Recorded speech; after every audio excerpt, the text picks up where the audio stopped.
It was all smiles for the leaders of the world's leading. এশিয়ার তিন অর্থনৈতিক পরাশক্তি ভারত, চীন, রাশিয়া। বিশ্ব অর্থনীতিতে উদীয়মান দক্ষিণ আমেরিকার দেশ ব্রাজিল আর খনিজ সম্পদ সমৃদ্ধ ধনী দেশ দক্ষিণ আফ্রিকার সমন্বয়ে গঠিত ব্রিক্স।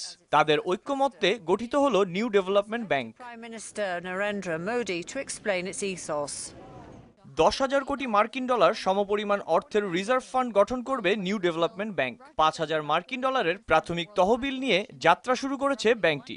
এর প্রধান ভবন হবে চীনের সাংহাইয়ে, যদিও পরবর্তীতে প্রতিষ্ঠাতা 5টি দেশেই এর কার্যালয় থাকবে। সিদ্ধান্ত অনুযায়ী ব্যাংকের প্রথম প্রেসিডেন্ট হবেন একজন ভারতীয়। 2016 থেকে এ ব্যাংক ঋণ দেয়া শুরু করবে এমনটাই ইচ্ছে ব্রিক্স সদস্যদের। 2012 থেকে বহুজাতিক উন্নয়ন সংস্থাটি গঠনের আলোচনা শুরু হলেও সদস্যদের মতের অমিলের কারণে এতদিন তা আলোর মুখ দেখেনি।